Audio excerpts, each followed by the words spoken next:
Welcome to SoTalk. This is the second event of the series Regeneration. And if you missed the first part, then you can find it on our YouTube page. And we can also share that link in the chat with you. Last time we were introduced to the topic regeneration, what it is, what it means, and why we need to shift our focus from or beyond sustainability towards regeneration. And today we're going to look at regeneration within the agricultural sector, where we have several fascinating speakers that will introduce regenerative agriculture, what it is, its benefits, and we're going to look at some concrete examples and also look at Mauritius and what Mauritius needs to become regenerative. So we're including these concrete examples and a concrete physical place to see what we need to create that regenerative shift and how others have done it. Because by sharing those examples and perspectives and experiences, we can learn from each other, and we can also share our own experiences with each other. We will also have a panel discussion with all of our speakers today, where you can ask the speakers questions. So if you have any questions throughout the talk today, then please write them in the chat. And at the end of the event, we'll pick up your questions in the discussion. And if you have any questions that are directed at a specific speaker, then please specify that in the chat. My name is Sophie. Nice to meet you all again, for those of you who have been to SoTalk before. And it's a pleasure to meet all of the new ones here today. And I'm from SoCentral, who are hosting the SoTalk series, which is a collaboration between SoCentral, Sustainability Hub, Cchange, Sustainability Center in Trondheim, reNature, Regeneration Mauritius, and Katapult Group. And we in SoCentral believe in the power of people coming together from different sectors, different backgrounds and countries to shift to a more regenerative, resilient, and sustainable future. And by bringing people and knowledge together, we find more innovative and holistic solutions. And therefore, we create platforms such as the one you're in here now at SoTalk. We have partnerships such as the Regeneration Mauritius partnership, bringing in a diverse group of people who want to explore innovative and sustainable food systems in Mauritius. We have partnerships in sustainable urban development, which we have started in several cities in Norway, working towards social, inclusive, and regenerative transformation of cities. And of course, we run Social Incubator for Social Innovation, gathering people from all backgrounds and sectors towards a common vision and a goal. So if you're curious about what we do or any of our collaborators, or just want to learn more about us, then please do not hesitate to contact us.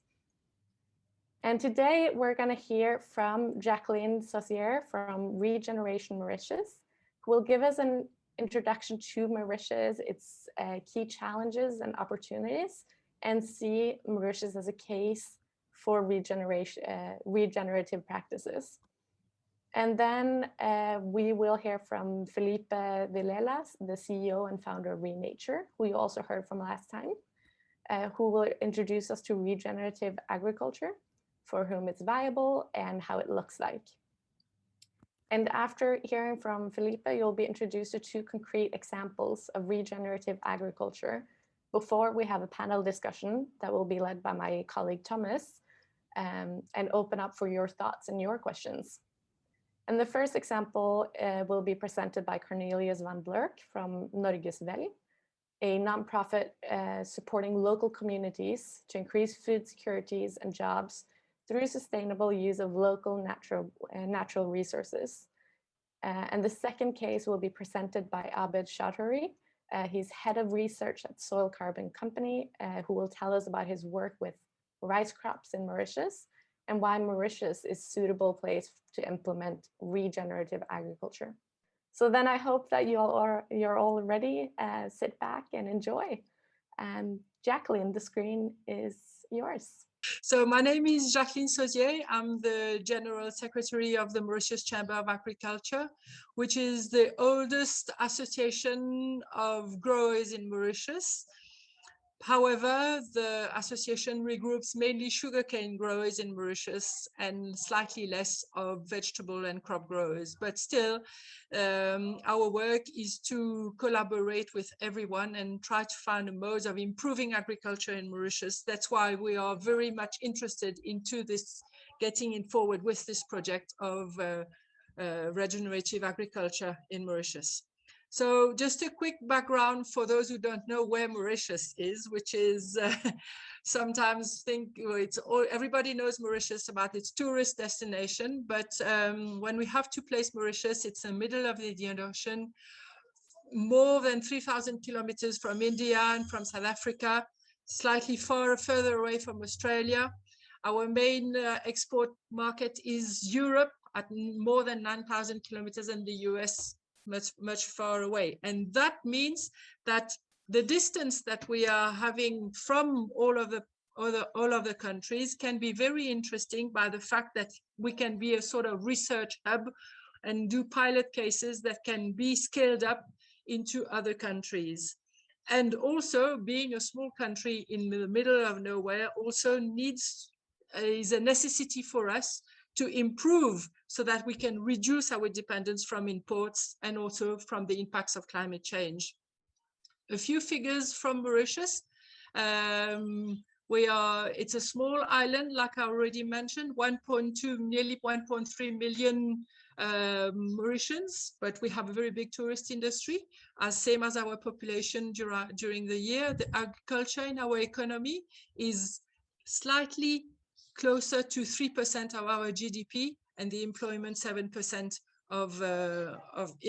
in agriculture. As I mentioned, the main aspect in agriculture in Mauritius is sugar, and we do imports and exports, but that I'll come back a little bit later, slightly on figures, more interesting figures on that.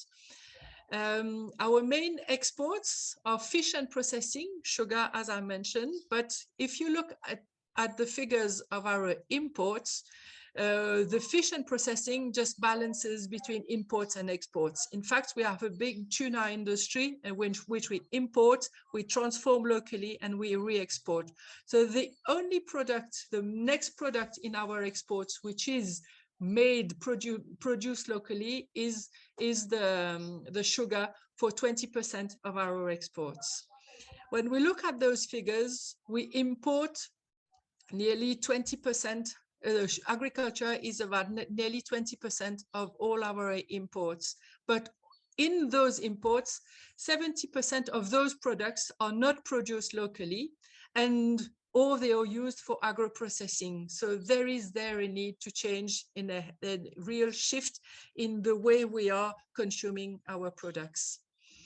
I won't go into details in those figures, which you will have the slides after that. But what is important to notice is we estimate our agricultural self-sufficiency to only 30%, which means that we are really very much dependent in imports. And then again, this move is very important so that we can change the way we are producing and the way we are consuming our products so that we can increase this self-sufficiency locally. A few figures on the vegetable crop production in Mauritius. On the last 20 years or 25 years, you can see that the area devoted to vegetable and food crop production is very linked to climate, very linked to there is a lot of ups and downs. But on the last 10 years, we can see that on the last 5 years, we can see that the area is going down, is going down, and also the production also is going down, which is a big concern to what we have to see in our country. And we suspect that the quality of our soil is being impacted tremendously by this monocrop agriculture of sugarcane, and also the use of a lot of chemicals in our plantations. So during last year, we had a complete lockdown for nearly 6 weeks. And during that lockdown, since agriculture was only 3% of the GDP before that, there was a high conscience opened up to Mauritians of the importance of agriculture in Mauritius. And from that lockdown, there are a lot of takeouts that we were able to see from that we noticed that there were too many stakeholders and intermediaries between the farm and the fork. We had a very poor knowledge of the stakeholders involved in our value chain, and the distribution channel needed to be revamped. I won't go into details on how we reached those conclusions, but it is important for the next step that we need to put forward into our regeneration agriculture in Mauritius.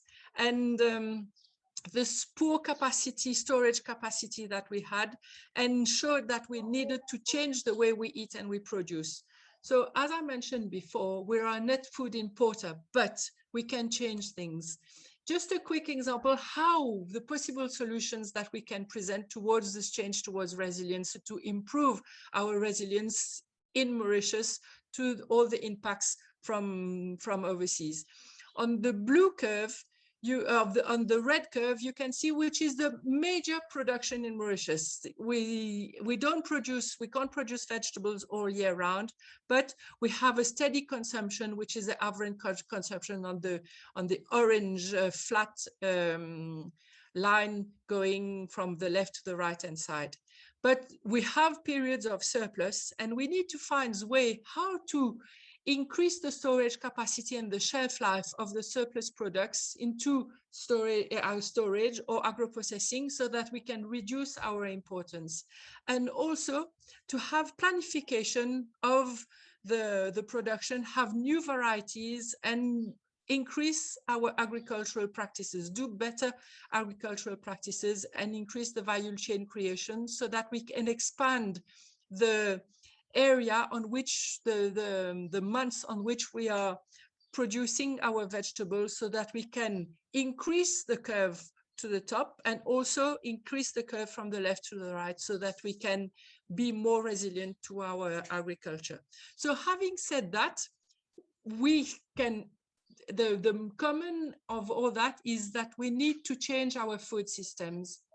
We need to change that, and by doing so, we can see that there is all the sustainable goals, sustainable development goals that have been developed. And with all those goals, I think it can be a challenge, but it also is an extremely great opportunity for our country to become more resilient, to change into a more sustainable way of production of agriculture in Mauritius. As I mentioned before, the fact that we are far from everything is also an opportunity to foster to bring dialogue between several countries and to attract talent and to offer a platform where we can do pilot cases so that it can scale out on a larger basis throughout the region across the Indian Ocean. And here we are now. We have been working with Regeneration Mauritius, a core team of 10 members working very hard. And I'd like to acknowledge the work of a lot of the team members who are listening to us today. And with that, it is not just about the 10 core members that are working into trying to improve the agriculture in Mauritius. It's about us all needing to change, and it's about connecting people. It's about sharing our information. It's about a need and a necessity to drive towards change for our food systems. Thank you very much. Thank you, Jaqueline. And remember, in the audience, if you have any questions, then you can start typing them in the chat. And thank you for letting us in on the case of Mauritius. And I'm really looking forward to speaking more about this later on in the event. So we're going to move straight on over to Felipe Villela to tell us a little bit more about regenerative agriculture. And Felipe, thank you for being with us this early in the morning for you. And the screen is yours. Thank you so much, Sophie. and it's a big pleasure to meet all of you.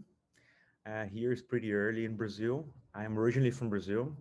Um, I chose to be in Brazil rather than in Amsterdam, where I lived for 6 years already during the lockdown. But it's pretty early, but I'm really happy to be speaking with all of you and presenting the work we're doing. So I hope you guys enjoy. I'll share my screen here.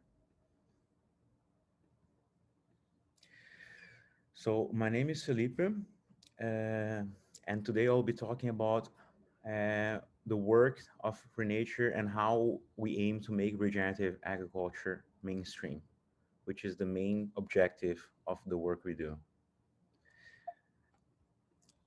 So my bit of my background, I have a family working in citrus large scale organic farming in Brazil, and I have always been passionate about nature inclusive farming, working in the sustainable agribusiness sector.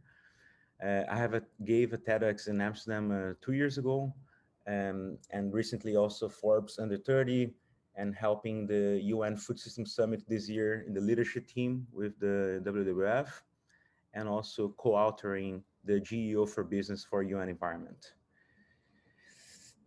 So everything started from in my story on a visit I went to the Amazon when I was 18 years old. I went to the richness of the rainforest to being inspired by how much nature and abundance we have in this planet. But once I arrived there, I saw I saw the beauty of how indigenous communities are preserving the natural ecosystems and forests while producing their food, fibers, and medicine. And I was amazed by the way they respect nature while they produce their needs. But when I left the Amazon, I saw this massive deforestation for cattle, soybean, and logging industries. 8 million hectares of tropical rainforest being cleared per year. And I was terrified by how this is impacting also farmers and communities living in that region. So I started wondering myself, is there any other way we can produce major global commodities that it can dialogue with forests and nature preservation? So after seeing the impact on the Amazon, I start chasing for knowledge more about how can we integrate nature and forests inside agriculture. So I started learning about regenerative agriculture, agroforestry from experts like Ernst Gitsch, Joe Salatin, and so on. And I saw there was so much knowledge available and expertise, but why is that this not mainstream yet? And how can we make it mainstream? So that's how I started reNature in the Netherlands with Marco, my co-founder partner, Marco de Boer. Although he's not a farmer, he is doing gardening, and we started reNature together 3 years ago. But why?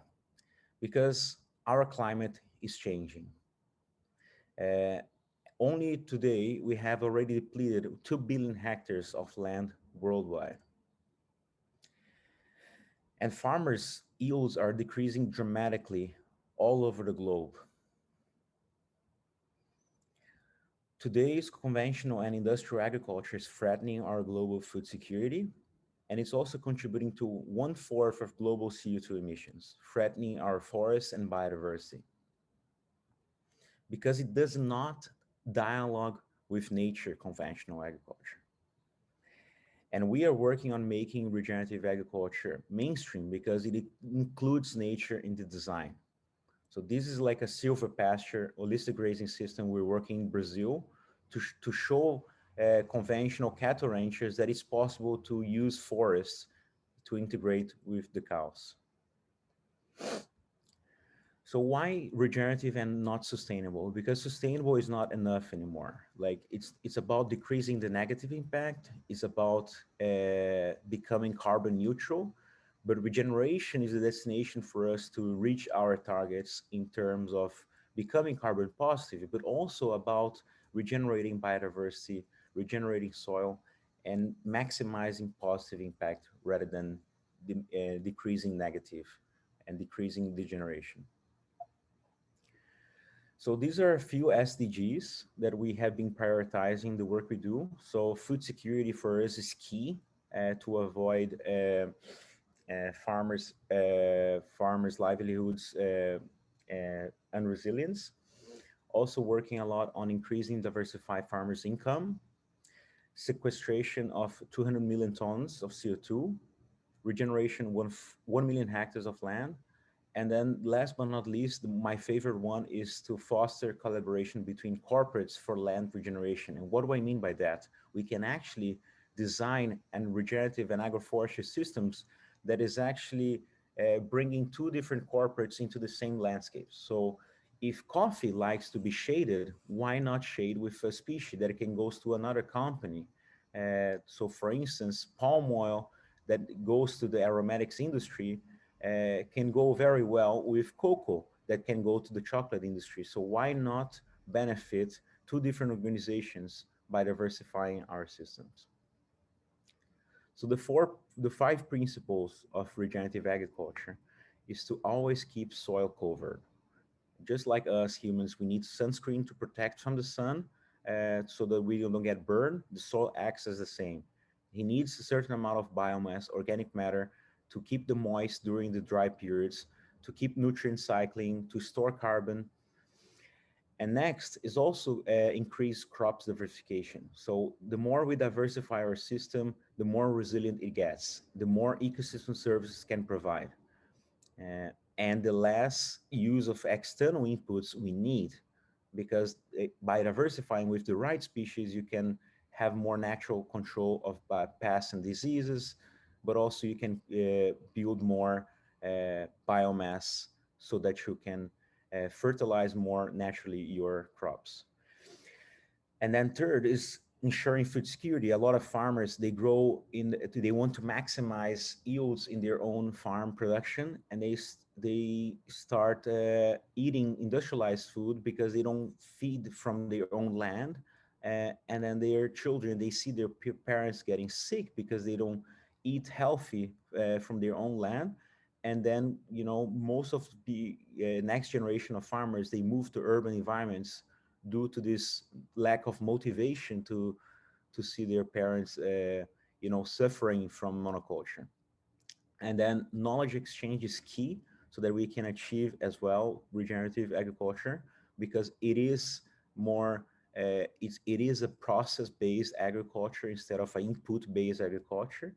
So what does that mean? That it requires more knowledge for farmers and intellect to achieve such a transition. And then last but not least, if it's not good for farmers' pocket, there is no transition that is viable. So it has to be economically viable in order to make a shift.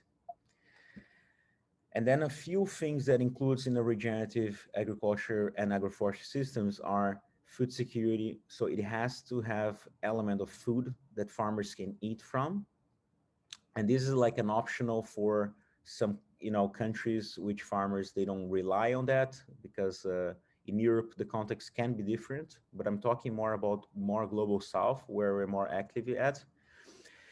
Also service species, so like grasses or trees that can replace external inputs. So for instance, growing like in temperate climates, we can talk about willows, but in the tropical, you can talk about gliricidia or eucalyptus even, that they provide enough organic matter so that you can use that as a cover crop.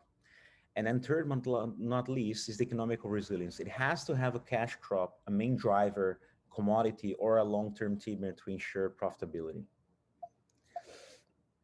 So these are a few of the KPIs we have been targeting.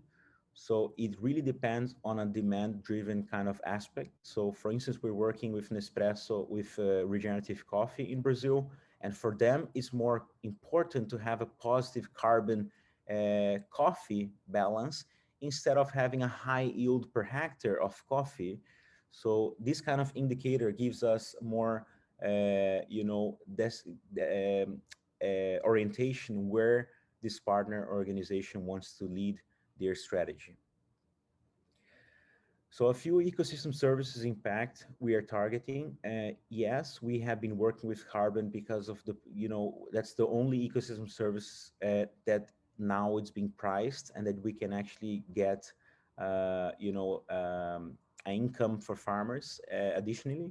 So we are collaborating with Rabobank on this initiative called Acorn, so that we can assist farmers with a generation of carbon credits through a very good price in the market, which is around $20 per ton.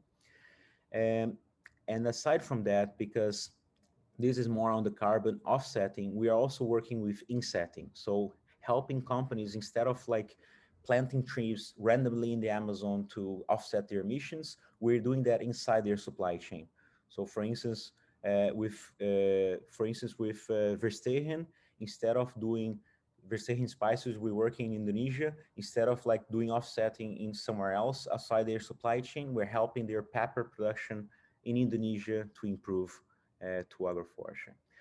So we're using a lot also biodiversity, bioacoustics monitoring to measure biodiversity. So it's a pretty awesome tool that you install on the farm, and you can monitor biodiversity increase through the sound. So you listen to the birds and all the biodiversity present in that ecosystem, and you can have an estimate of biodiversity increase, which is a fantastic tool for us, which will become an asset just like carbon in the future. Then for social impact, we're using FAO tape methodology, which is a very fantastic tool for measuring the agroecology performance evaluation. So such things as, food security, farmers' living income, women empowerment, child labor, and so on. So this is a very efficient tool for measurement. And talking about economics now, I'll list for you guys a few of the economical benefits that we have seen in the past experiences. So one of them is the reduction of external input costs. So while transitioning to regenerative agriculture, you see a tremendous decrease on use of agrochemicals and irrigation to reach zero inputs in the future. But it does take time. It depends on the farmer's willingness to complexify his system, so bring more species to reach this target. But it's pretty awesome to see that farmers can actually reduce tremendously this amount of costs due to diversification. So agrochemicals and irrigation can decrease dramatically. And then income diversification. So what's awesome here in this slide is that we're talking about coffee farmers that have to wait for good yield on the fourth year, good harvest. Um, and then by then they can actually pay their implementation costs with the bananas, diversifying of bananas in the third year. And then in the long term, he can have harvest from macadamia, and he can use the African mahogany species to chop and drop to use that as a cover crop, which has a very effective biomass organic matter, so that he can rely less on external inputs over the long term. And in total, the system itself per hectare it's twice as profitable because of this diversification. So the coffee yield increases, but also the diversification helps on that. And this is a case with agroforestry palm oil. So I know many people was against palm oil, but guys, like, it's not about the crop, it's about how we manage that crop. Because, we cannot blame on soybean or palm oil or, any crop that is being damaging deforestation, but it's how it's being managed by us humans. So if we actually integrate that species in a healthy environment with full diversification, is actually very good. And the palm oil shows that it's even more profitable to grow in a diversified agroforestry system than in monocrop. And this is a case of Natura, the largest cosmetics in the world, in Brazil.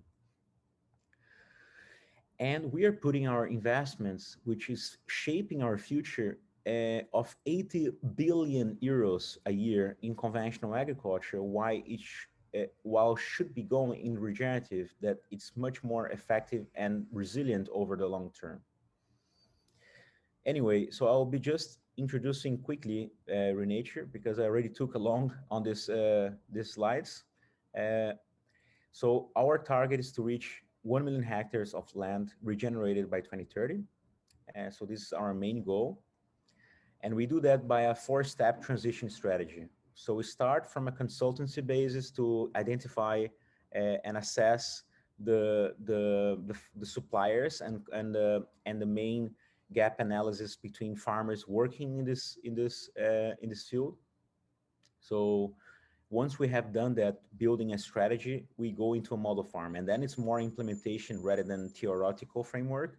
And the model farm is a demonstration plot, a pilot, which we showcase the benefits of regenerative agriculture. Once that's done, we go into a model school. And the model school is a education facility, sort of like a university for farmers to be hosted and be capacitated to learn about these techniques and scale that throughout their production units. And then last but not least, transition package, which is sort of like a microfinance for farmers to go through this transition period. It has to be over 1,000 farmers in a cooperative or association. And this is like a cost per farmer per hectare. So for instance, in Brazil, if it's like a farmer needs around 15,000 euros to transition, while in the Netherlands is around 30, we multiply that by the amount of farmers that is working on this association. And we are targeting these major global commodities on your right side of the screen because they are the ones that has been contributing more to deforestation and land degradation worldwide. These are just a few references, budget indication of the prices for each element of the transition strategy. But that's something I can send you guys later. I don't need to clarify them now. So the model farm, this is with Iverstehen and the spices in Indonesia. So it's really about transitioning a pilot, showcasing the benefits of a demonstration plot, and the model school. So this is like already multiplying to 500 farmers that are seeing the benefits and they want to scale that through a curriculum basis education capacity building. So what we offer in the end, we offer project management, and under that box has several elements. One of them is technical assistance to design the system and to manage it and implement it. And second is to measure impact on carbon, soil, biodiversity, but also social. This is from the box of technical, scientific. And then we have the box of stakeholder engagement, which we connect with offtake agreements. So for instance, Veja, the shoes, the sustainable shoes, they provide us with contracts that stating that they pay a premium price of around 30% more than the market for cotton or wild rubber coming from regenerative sources. And then last but not least, blended finance. So we do access funds and investments for these projects so that we can scale that. So these are a few brands, organizations we have been working with to make regenerative agriculture mainstream. And our global portfolio is centered in the Netherlands. So we're based in Amsterdam. However, most of our operations are in the global south, Latin America, Africa, Southeast Asia. And now we have started projects in Portugal and very soon in the Netherlands. So stay tuned. And yeah, so thank you so much. That was a pretty long presentation. I'm sorry for that. I get excited even in the morning. So let's restore nature together. Thank you so much. Thank you. And we are just happy that you're excited to be here. And it was a great introduction. And thank you for giving us more insight about you and regenerative agriculture. Now, several of you might be interested in seeing, so how does this look just concretely? Do we have any examples of this? How does that journey look like? And Norges Vel has extensive experience in innovative agricultural systems. And today we are lucky enough to have Cornelius with us to tell us more about their ambitions and approaches towards regenerative agriculture. So thank you for joining us, Cornelius. And I see that you're setting up your screen. So take it away. Thank you, Sophie, and thank you for the opportunity to speak here today. It is a privilege for me to be a part of this regenerative dialogue. My name is Cornelius van Blerk. from South Africa. In my previous life, I was an expedition leader. I spent 10 years getting intimately acquainted with the Africa that lies in between the postcard destinations that the continent has to offer. But it's the saddening and sobering Africa of scarce opportunities. But it's also the Africa that motivated me to start to study a master's degree in agroecology and to pursue a career that would allow me to work with food systems that improve human life and take care of the planet's ecosystems instead of destroying it for the sake of a profit margin. So this is a path that led me to Norges Vel, which is a Norwegian organization, more than 200 years old, non-profit, and works with development of several sectors. It's got a long history as a catalyst and promoter of change in the agricultural sector. Through orchestrating collaboration with industry actors and research institutions, Norges Vel drives projects that seek to contribute to finding solutions to the most pressing challenges that farmers face, both in Norway but also abroad. So in recent years, Norges Vel shifted their paradigm regarding agriculture and recognized that the agriculture of the future must mitigate climate change and reverse biodiversity loss, but essentially while still remaining commercially competitive and profitable. So we updated our strategies and reset our goals to mirror this way of thinking. So a natural starting point for this new focus is the transformation of our own grain and grass farm that you see on the picture here from conventional to regenerative land use practices. So our goal with the transition of our farm is to contribute to the development of knowledge about regenerative farming and the mechanisms of transitioning away from conventional practices towards regenerative. It's also to become a real world example of what regenerative agriculture under transition looks like. We want to create credibility and experience-based messages for communication and political advocacy. So in other words, to practice what we preach, but also to develop further and evolve our consulting services, projects, and new business opportunities for our development work in Norway and internationally. But that is based on our own experiences and our own knowledge development. So because there is no globally agreed upon definition of regenerative agriculture yet, at least not in scientific circles, I feel it is important to speak shortly to the context in which I use the term regenerative agriculture and what I mean when I talk about regenerative practices. So I regard regenerative agriculture as nothing newer than an updated and growing motivation to selectively apply the practices collected under sustainable agriculture, agroecology, and to combine these to produce food in ways that has a beneficial contribution to the climate crisis and not a degrading one.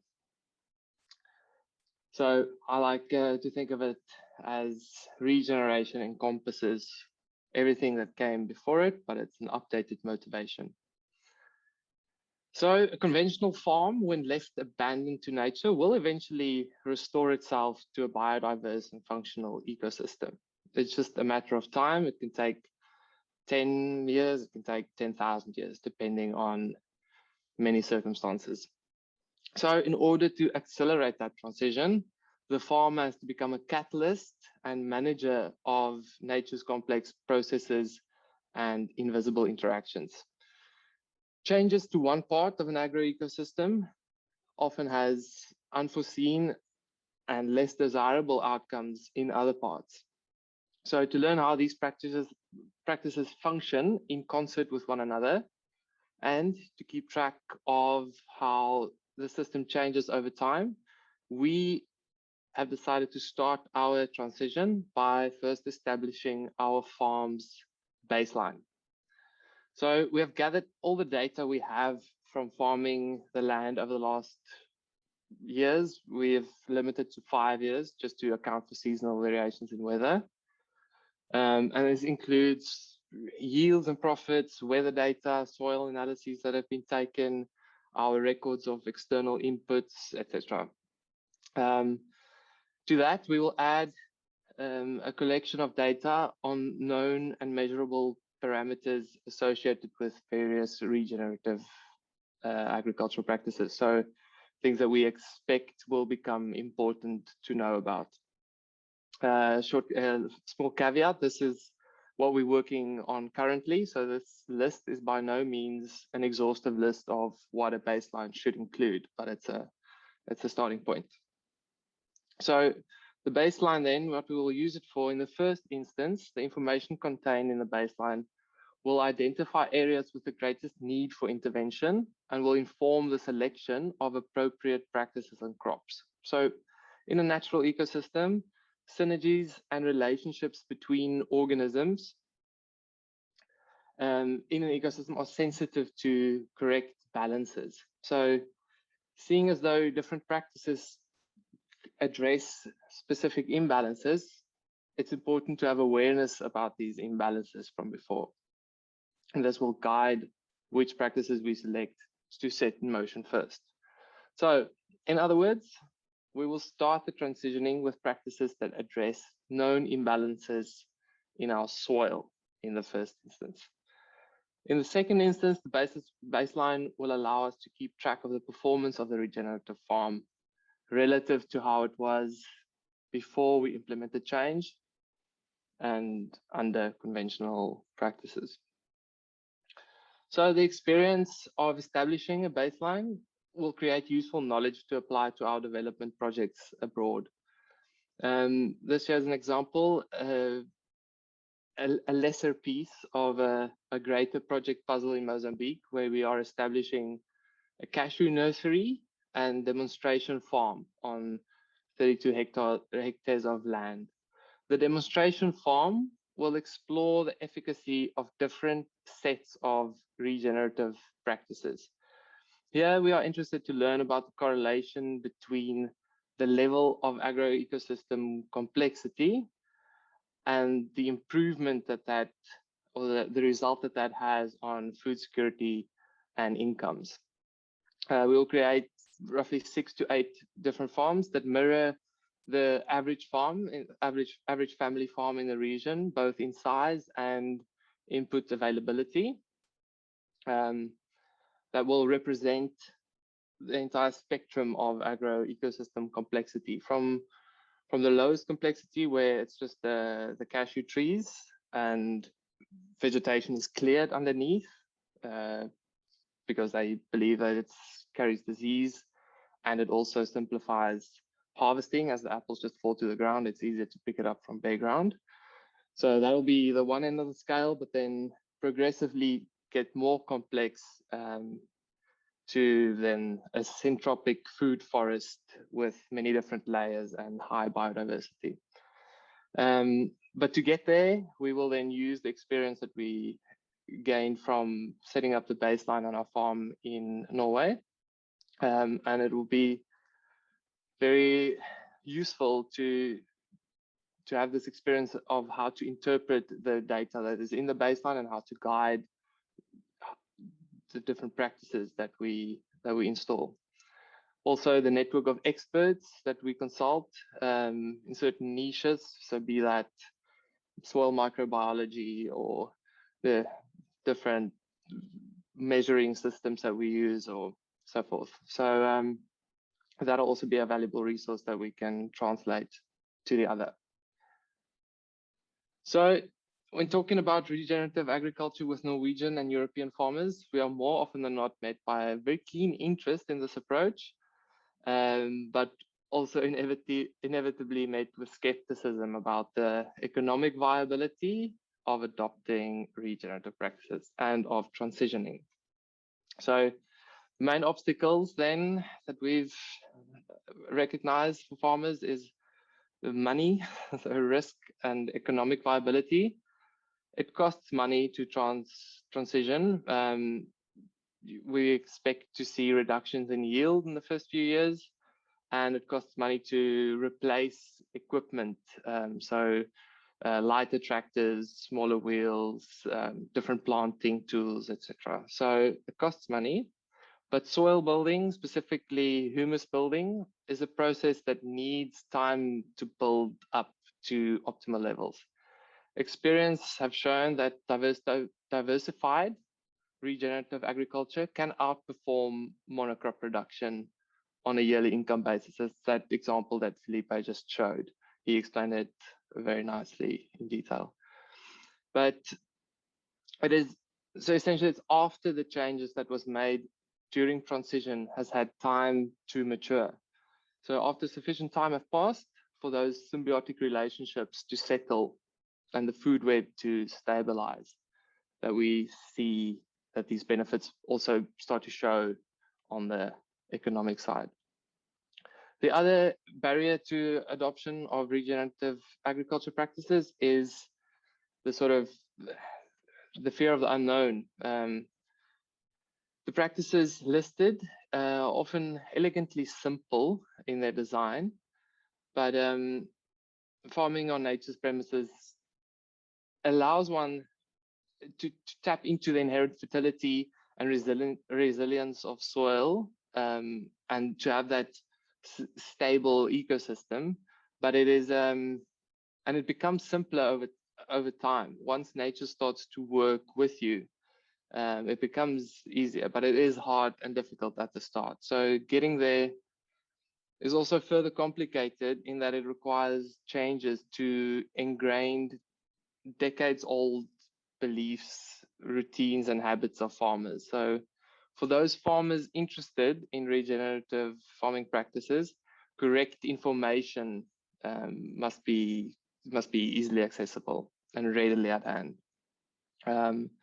So in that sense, our mission is to contribute to that pool of knowledge and to remove as many as possible of the barriers that stop the adoption of regenerative practices.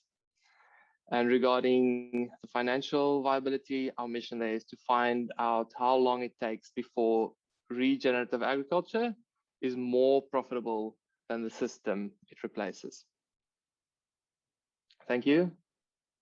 Thank you so much, Cornelius, and thank you for sharing your experience, but also the lessons learned. And I'm sure I'm not the only one who are excited to speak to you more in the panel discussion. So last but not least, we're also joined by Abed Chaudhury, who has worked with rice crops in Mauritius and will tell us about his experience with regenerative agriculture and second crop and why Mauritius is a suitable place to implement regenerative agriculture. So I want to take it. I was very much listening to the previous speakers and being very, very impressed by this whole collection of work and very real work on the ground. And really, I'm very humbled by this new knowledge, and I want to interact with you guys more. So I want to specifically talk about about Mauritius, because I have had about 8 to 9 years long experience in traveling to, maybe I looked at my passport about 50 times to Mauritius, and initiating the rice production there in a new way. Rice has been there in Mauritius. It came very early with the Indian immigrants, and Patna rice, old rice was being grown. But I was responsible to initiate rice around 2008, and I'll share my experience in the light of the new thinking around regenerative agriculture. And also, I was very impressed by the previous speaker who spoke on Mauritius. So very quickly, if we look into the greenhouse gas as a problem, there are several problems for which we need to do regenerative agriculture. One is the greenhouse gases. And you can see that in the green, agriculture contributes to about 20%. This figure is changed off and on. But roughly, agriculture is a substantial contributor to greenhouse gas. And these greenhouse gases are mainly carbon dioxide, methane, and nitrous oxide, the three baddies, as we call it. And when you look at who is contributing, and this is the per capita per person contribution, and as you can see, there are top countries and bottom countries, and Mauritius is not even in this list. Mauritius is not contributing at all significantly on a per capita basis. However, I would like to argue that even though Mauritius is not a part of the problem, Mauritius can be a part of the solution of the greenhouse gas, and I will elaborate on how. So just to start you, this is the place where I was growing rice in Mauritius. It's a place called Cluny, not too far from the airport. So we got the land, which is the which was a sugar plantation land. We removed all the large rocks, and my job was to come up with rice varieties which will grow in Mauritius. And I had financial partners who had ambition for the financial sector and mining in Madagascar and all those things.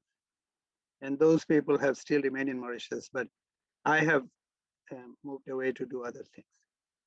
So as you can see, we put in the in-ground, we bored a hole and got in-ground sprinkler system.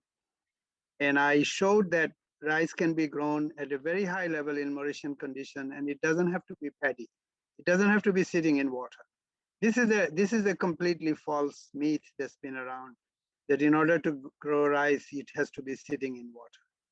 Because here in this uphill condition, you see rice growing very well. And we got 6 to 9 tons per hectare routinely, where the African average for rice production is one ton per hectare.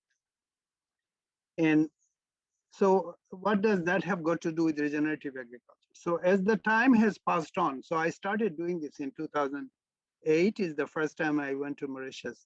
And my participation in this project continued till 2016. But in the process, I learned a lot about Mauritius in particular, the land of Mauritius, the quality of land of Mauritius, weather of Mauritius, which now, as I was asked to give this talk, I suddenly remembered so many things which are highly relevant for regenerative agriculture. And what are those? I will elaborate in a minute. So put in your mind this picture of this picturesque rice field in Mauritius, upland with this beautiful sky and mountains and hills that Mauritius is so famous for. But is regenerative agriculture only about climate, greenhouse gases? No. It is also about biodiversity, shown here in these photos. And I was very impressed to hear this bioacoustics, where you can see the diversity through the singing of the songbirds and to monitor it in that way. I thought this was just an amazing thing, because in my village, I often hear the multiplicity of the singing, and we can kind of tell whether it's more or less, but having a real technology to come into would be great. So an analogous to that sound. So here the diversity we can measure through bioacoustics, and that's a neat thing. But how do you measure biodiversity of multiplicity of flora and fauna? And this is where I have to introduce my main training in the field of science, which is the genomics and metagenomics. So we, just like the bioacoustics, we need to have a technique by which we take a piece of soil and we identified all the organisms and their multiplicity or their disappearance, etc., through metagenomics. And I'm offering this photo, which is not my photo, obviously, is that some company like Katapult can come up with a game that children can play with these multiple photographs of real plants and so on.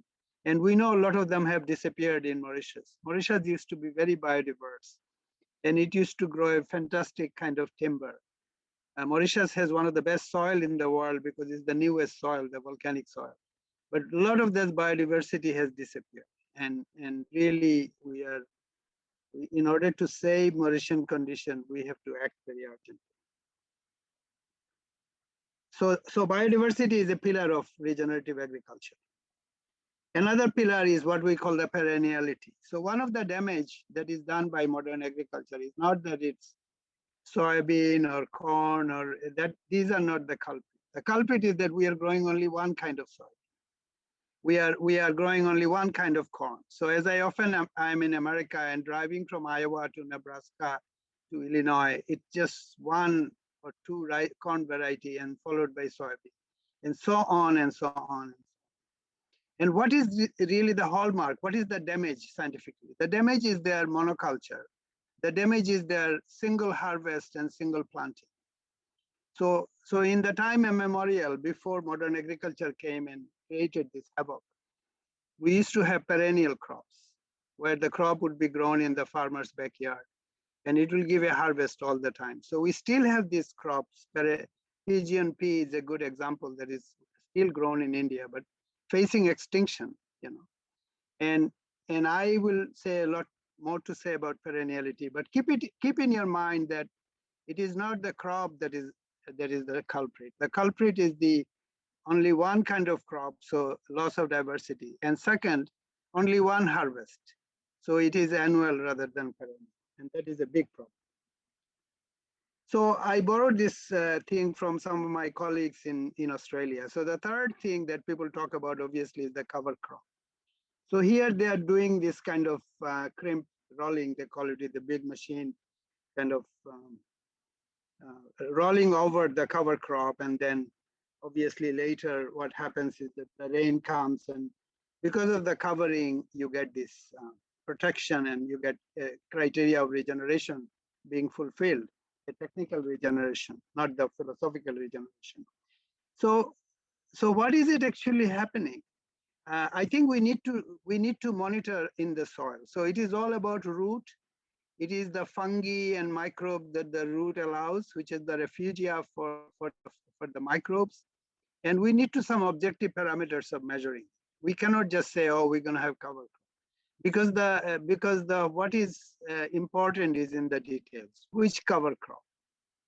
How much root is there? How many fungi are there? So just like the analogous to bioacoustics, we need some kind of a metagenomic measurement of biodiversity in the soil as a result of regenerative agriculture compared to monoculture. And we need to have those indexes if we want to be successful. We cannot just observe and conclude. We have to go to the DNA level. So one thing I want to present to you is something I did myself, and I also tried it in Mauritius. And that is that we have a lot of crops like rice, wheat. They are not perennial, they are annual. They give only one harvest. But the question I asked to myself that can they be coaxed, can they be cajoled, can they be induced into giving a second crop, not just one crop as a first step? So here, and the answer is yes. And I myself developed this, what I now call crop twice technology. So here you're looking at it on my left side, as I can see, you can see there is grain in there and the rice has flowered from grain. And this is the second crop. This is the first crop we harvested, and 40 days later, the second crop came. So within 200 days in rice, you can have 2 crops, and even in the marginal conditions, such as here in Bangladesh, you can have about 9 to 10 tons per hectare, compared with 1 ton per hectare rice yield in Africa. On the other side is this green that people have just plowed and planted. So instead of doing a second planting, you can do certain things so that the stubble of the old planting will spring up and give you a second crop. And what is the climate calculation? So this has been described as extended life rice. If you write extended life rice and my name, you'll see there are a lot of articles and videos that have been in there. And what is the climate signature of it? So we know that rice plowing and tilling of the land leads to production of carbon dioxide and methane and nitrous oxide. So if everything is converted into carbon dioxide equivalent, then every season the footprint is 12 tons carbon dioxide equivalent per hectare. So my birth country, Bangladesh, has 10 million hectares of rice. And you can calculate that just by doing the rice twice, you can have 120 million tons of carbon dioxide equivalent for the country saved. And if you want to monetize it at the moment, it's about $17 per pound carbon dioxide. So roughly, like I'm not a financial type, but that's roughly the ballpark financial estimate. So you can deploy it in the negative emission strategy by completely removing one season, because these are 3 tilling season countries. A lot of countries in South Asia, Southeast Asia are like that. So this is a thing that I have those varieties. I have 17 varieties of rice, which can be grown in the rice twice way. And I have initiated discussions in Australia to do this in sorghum and wheat. So this can potentially be done in any crop. So I want to just quickly run through what I see regenerative technology, if you will, precise things that Mauritius can do. One is the crop genetics. It can select for early growth. So one of the important things is not just crop twice, but the first harvest should be very early. So before the flood comes in diverse country of the world, you get the first harvest, 40 days later, you get the second harvest. So it will be very good to test the organism's capability of giving this very quickly. And then obviously you do crop twice. Cover crops for highest regenerative agriculture. So for Mauritius, I tried a bit in a simple way in those days when I was not thinking about regenerative agriculture, but I found that strawberry can be a good cover crop along with sugarcane. And in fact, strawberry was a good cover crop for our rice in Mauritius, which was coming from sugar. So strawberry can be looked into. The point is that the survival of the root as a cover crop, it becomes a refugia for microbes, and they are sequestering carbon, as I will soon describe. So Mauritius can be a technology generator in this space. The crop biodiversity, Mauritian, African, international, what I call in situ, because at the moment all the biodiversity, the seed is frozen in somebody's seed bank, and they don't get in situ chance. Mauritius in selected areas can be a laboratory of such in situ preservation. Better, newer cover crops. We haven't really touched the tip of the iceberg of the potentials of cover crops. We are only using like radish for tilling and this, that, and this. Very few, very few. I can think of many that could be deployed. A lot of Australian crops, a lot of Native American crops, etc. Ratooning extension in sugarcane. So this cutting and getting the second crop is an inherent property of sugarcane, which is called ratooning. But how many times can you ratoon? This is a genetic property of the sugarcane. So Mauritius can become a theater to isolate sugarcane varieties, where the regeneration or ratooning could be unlimited, and sugarcane would become virtually a perennial crop. I can see how to do it. I know how to do it, but obviously I don't have the funds. I'm not in the financial space, so to speak. In a general sense, developing climate-friendly crops and cover crops for Africa, Asia, Europe, and the world should be done in Mauritius, in my opinion. Mauritius has the right climate, Mauritius has the right attitude, right financial sector, everything is there. Somebody should jump in and do it. And the other concept I want to introduce is neo-domestication. So what is neo-domestication? Is the de novo regeneration compliant domestication of new crops to be done in Mauritius, simply because it can be tidily done in Mauritius. New opportunity for conservation and business. We want to create new reality on the ground. We want to create new crops and new parameters of measuring them.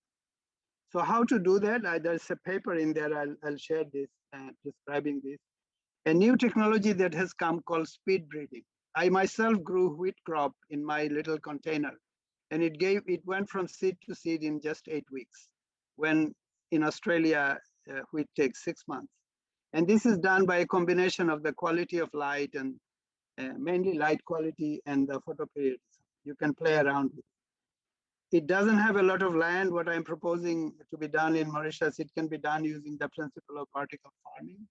Just some land from one of the sugar estates will do. We want also crop compliant to blue economy, aquatic, salt-resistant agriculture, because Mauritius is surrounded by coral reef. There is a lot of ocean there, and there are unique herbs like wasabi. Wasabi is one example that can be grown in water. There are a lot of crops like that, herbs like that, can be done in Mauritius. We have to be very mindful of the protection of coral reef, which is a havoc in my current country, Australia, where the Great Barrier Reef is threatened because of the nitrogen runoff. And for that reason alone, we need regenerative agriculture in a compelling way. So now I want to come, so far I was talking about what I was doing before and what I do anyway in my personal capacity. but I'm now leading the research of a company called Soil Carbon Company. So before I do that, quickly run this through biological diversity. Obviously, food production, I didn't touch on it. We need to produce food, and crop twice would be a great thing. Water, I didn't have time to touch, but carbon storage in soil. Turns out all the bad carbon that has gone out can be very happily be stored into the soil. Soil has the capacity to store it. But how to bring it back, and keep it in a stable way. So this is the platform of my current company, Soil Carbon Co. And you can look it up. I don't want to say because that will be too long. This is the symbol. And it's a new company. I have joined only a year ago, and we have done quite a bit of things since then. So you're most welcome to contact me and others in the company as well. Our technology is to keep the carbon in the soil. The tree and plants are putting the carbon dioxide and turning it into carbon, but that carbon is labile. They're going right up again. So in terms of delta, if you measure the carbon retained, it's not much. And this is the big problem.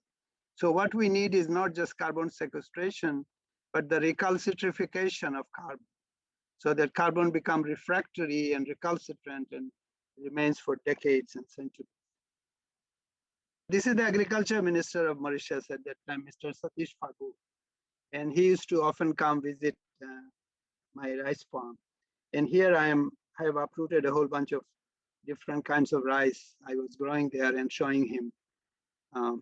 And honestly, Mauritius has become my second home, and I worked there for 8 years. I look forward to being there anytime you guys give me an opportunity. That's it. Thank you. Thank you very much, Abed. And now we have heard from all of the speakers, and we are so lucky to hear more from them. So we're going to get all the speakers up on the screen again. Taking Felipe's place is Massimiliano Miatum, who is a research developer on regenerative agriculture at reNature. So welcome to the panel discussion, and the panel will be facilitated by my colleague at SoCentral, Thomas Berman, who's also part of Regeneration Mauritius. Excellent. Thank you, Sophie. And thank you to all the speakers. For a guy who's hardly put his hand in the soil, I must say this is extremely interesting. I'm learning every day, and recently I've sort of not only listened to people, but of course I've dived into the podcast and a lot of articles, and it seems to be a shift going on. This regenerative agriculture has been, as was presented before by Cornelius, it's been a long journey. It's nothing new, but it seems to be coming to maybe a tipping point. And just before we went on today, I was just invited to a workshop at Nestle, the large group on regenerative agriculture, and so the big companies are looking at this. There's of course also a lot of talk about regeneration, which might not be 100% linked to the core values.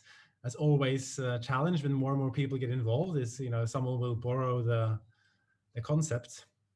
But I thought I'll start off with a few questions. Yes. So I thought I'd start with you, Jaqueline. Being maybe it seems like you also have has a lot of knowledge about Mauritius, but I know, Jaqueline, you're working closely with the industry, the sugarcane producers, and but also have this vision of how do we change. So from what you heard, is there any sort of things that stuck out to you that you think could be useful for Mauritius moving forward? Thank you, Thomas. Yes, I found all the presentations absolutely stunning and very interesting. The ideas are bubbling in my head, but now we need to be to go towards one direction. There's one thing that really struck me when Cornelius did his presentation is there was one slide on the reluctance of the farmers, their fear of change, and that is where we are now in Mauritius. They understand that we need to change. They understand, yes, we need to do something different. They understand, yes, that the agriculture needs to evolve. But what they fear is they will lose money in doing so. And this is what we all want to do with this collaboration, is to bring different knowledge and to bring different people to one platform, so that they can really ask all their questions, and so that they can have the answers within that platform. And that's why I think that this this conversation that we are having will bring answers to all the questions that we have. Because here in Mauritius, yes, they are reluctant to change because of the fear of losing money and the fear of not being able to feed their family. What I didn't say in my presentation is how farming is done in Mauritius. There's about a group of 7,000 small farmers that produce 80% of the vegetable crop production in the country. And the 20% is produced by the larger companies that are also involved in sugarcane. So there is this sort of imbalance between the size of the farms, and which brings a different perspective in the way the authorities are approaching agriculture in Mauritius. But what we want to do at the Chamber of Agriculture, we want to bring everybody together. That's why we've got this project that could be a sort of showcase in the project of Regeneration Mauritius, which we have called Smart Agriculture. I know everybody using this word smart means everything, but I think that this knowledge of smart agriculture is also to be able to have this platform to accompany a group of farmers into that transition. And by presenting their questions and their fear and all that in this platform, it will also help them to see that they are not alone, that everywhere in the world, everybody fears the change, and that there is people out there that can bring them the solutions and bring them some of the ideas that can help them towards that change. That's perfect. And just to follow up on that, and this is maybe one of the things you said, Cornelius, you said about some of the learning things. One was having this information and knowing what is possible, and also the other point being on the cost side of it, so the transformation cost. So before I'll ask you, Cornelius, I'd like to also just, is this the same experience you're having, Massimiliano, in reNature? What are the sort of the questions that are most often asked from the skeptics or from the people who are not already doing this? Yeah, thanks for the question, Thomas, and Jaqueline for bringing up the topic. It's a very, very interesting discussion point. And as Felipe was mentioning before, our approach now is this: the starting point is a model farm. That's basically a pilot project showcasing the successful application of regenerative agriculture and agroforestry techniques. So that's the reason, because we are very aware of the fact that many farmers are uncertain or scared, and how to blame them now. It is the most difficult professions on this planet, being a farmer right now. There is little margins, very low social status. It's very, very tricky business. So to address these barriers, starting from a pilot, that means also starting from innovators and early adopters, is a way to build confidence, to build trust within the different farming communities. And so it's very important. In the slide that Felipe was showing before, was speaking about this model farm, model school approach, where we have this kind of pilot project, and then it's divulgated to other farmers in the community through model schools that are capacity building activities, and through cooperations with other stakeholders in the place. So working with innovators on one side that are ready to accept, to embrace, and to push forward the barriers of change, and see which synergies can be activated then with other activities in the place. It's very interesting what you were mentioning, Jaqueline, about you have different farm types, from big properties to smallholder farmers. Of course, it's fundamental to design regenerative systems that are adapted to particular farm types and farm categories, but then it will be also very interesting to explore which kind of synergies can be activated between these different businesses, especially now in Mauritius being an island that is kind of a bit of a more enclosed environment. From looking from a more systemic point of view and to a bigger vision of regeneration, then it's also very interesting to see how can synergies be activated in win-win solutions between different businesses. And that is basically what nature does, like creating functional, diversified ecosystems that can also be applied to farming. There's a few questions coming up in the chat, and I can try to link them a bit together. And maybe one is for, I think, addressed to you, Abed. There's a lot of discussions also on nutrition, increasing the nutrients and getting that right. I know there's also a big focus on nutrition in Mauritius from the government side. Is this something that's easily done, or is it something we could include in this in a bigger way? Yeah, it's very important to include it because the this is an era of nutraceutical, which started with the ancient Greeks who said that let your food be your medicine. And the more we have moved away through modern agriculture and gone for monoculture, this has set in motion the metabolic diseases such as diabetes and breast cancer and that sort of thing. So I think Mauritius, one thing I want to quickly see that from my vision, I see Mauritius as a theater for a lot of crop development. It's not so much to go to Mauritian smallholders and ask them to do regenerative agriculture, but there has to be some kind of effort driven by business or the local, this startup or whatever model you can think of. And Mauritius can be the land in which a lot of new things can be developed.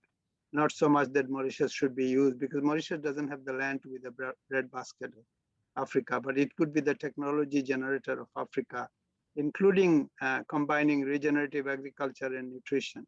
Now we are thinking of deploying in soil beneficial fungi, which will then be imbibed into the crop in which the crop is growing in that soil, and will be available for the gut microbiome, where beneficial bacteria are very important for the human gut, for obesity, for diabetes, for that sort of situation. Yeah. I think, I know that I haven't can't confirm that numbers, but I've heard that Mauritius has the second highest rate of diabetes in the world. Yes. There's a lot of pesticide use here. Last question before I think I'm going to be thrown off the screen. To you, Cornelius, and if I understood correctly, both reNature's presentation and what I've heard from you and read, the question here is really about how do we get from today's business to the regenerative side, and we know, or at least there's a lot of examples that will be more profitable in the long term. So a few questions on that is, does it also mean that we can employ more people? Because it's going to be more, you will need more people to do this. But again, it will still be profitable. And also, how do we include not only food, but other production that can be used in textiles and so forth? So it's not only about the food system, it's actually about the whole circular economy biosystem. Yeah, thank you, Thomas. There are obvious barriers to adoption, and they make logical sense from a farmer's perspective. Interestingly, in terms of the labor amount, I spoke to an Italian farmer that he changed his way from conventional farming towards regenerative, or specifically conservation agriculture, so no-till and direct planting, etc. But his motivation was not the climate or biodiversity. He was a self-proclaimed lazy farmer. He wanted to do less work. So each season he had many rocks on his field. So he didn't want to clear those rocks every year to make the bed for applying fertilizer and planting. So he actually reduced his labor input. Okay, farms are unique in that sense, so it doesn't mean that applies to all farms. But so yes, in the transitioning phase, it could be that it requires more labor input, but that's part of that investment that I was talking about. So you sort of expect there to be some extra costs for transitioning, but then after a while, it should, like I said, once nature starts to work under your employment, you start to get some benefits that that you would need, that you can replace human labor or machine labor with the processes of nature. Yeah, it takes time to get there though, so it's that's that barrier that needs to be overcome. But also at the same time, there is a need to diversify a little bit the income streams from a farm. So yeah, in that sense, I saw that comment and I totally agree with that.